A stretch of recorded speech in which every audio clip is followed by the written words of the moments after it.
There's an organization called mobilize.org.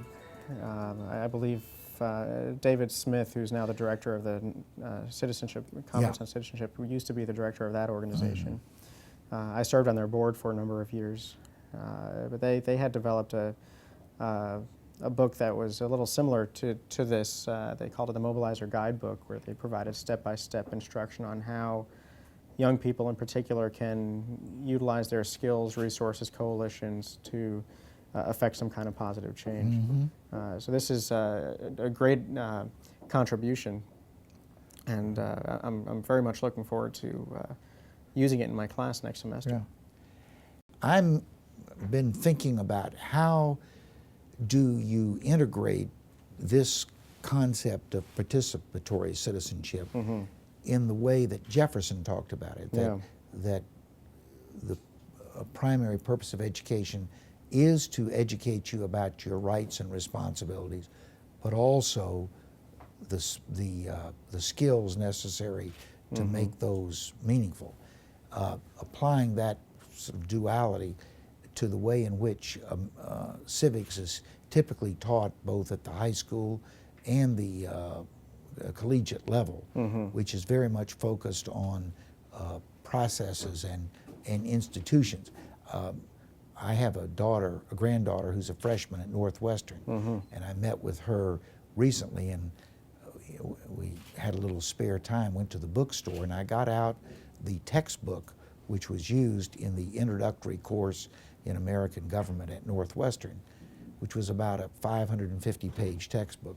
There were 6 pages on participatory citizenship, and it was mainly almost a historical analysis and focused heavily on things like the civil rights movement, etc., which were certainly important, but those were non-traditional times and non-traditional issues and non-traditional ways to reflect participatory. The things that Candace Leichner did are the more typical ways in which citizens are going to participate. So the question, how do you integrate them? And I came up with an idea which I'd like to share with you for your critical analysis.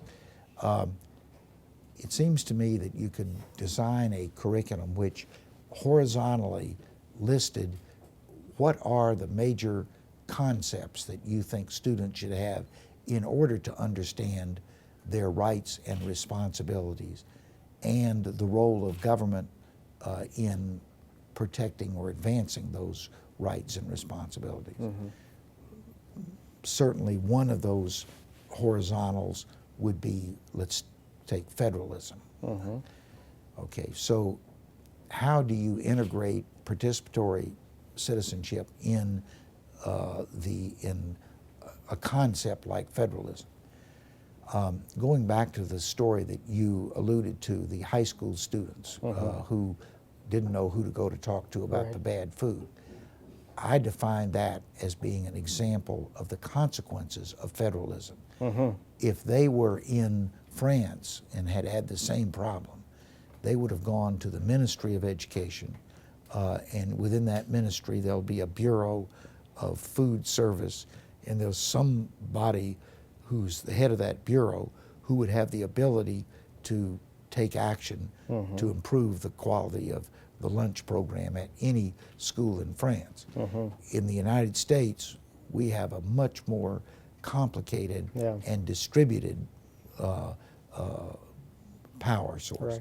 And the essential concept behind that is federalism. So I would start by first using a case study, maybe the high school student's lunch, and then ask the class what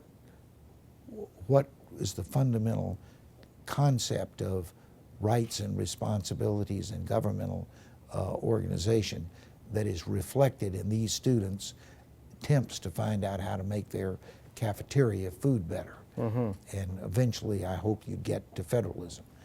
Then the next step would be to discuss what is federalism, why do we have it?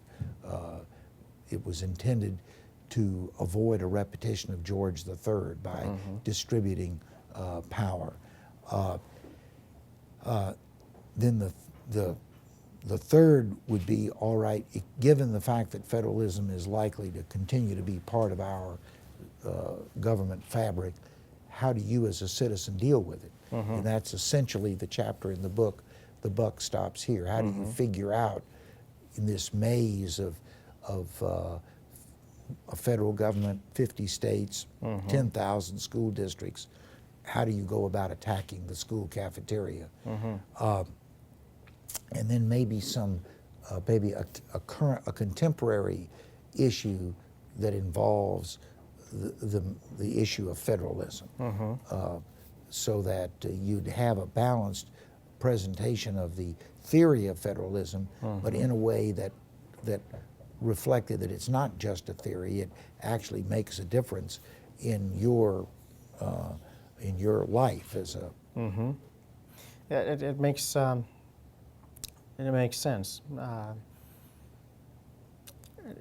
One technique I've used in the classroom in dealing with an issue like federalism, ask students, much as you suggest here, though not in such a systematic way, to identify a problem in the community that they would like to have addressed. It could be a raised sidewalk, graffiti on the wall, illegal dumping, pothole, tree trimming, gun violence, anything like that, and ask them in the course of about 10 weeks to solve the problem and to document the steps that they take to solve the problem. And more often than not, students report that they begin at one office, one agency of government, are told that that's not the right place to go. They have to go through a system in order to find the proper solution. And that would tie into the federalism discussion and is an experiential learning, service learning sort of activity.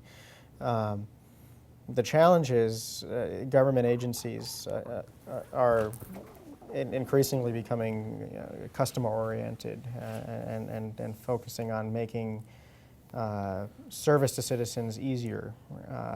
So the front end, if I have a pothole or a tree that needs trimmed, I call a single phone number for local government.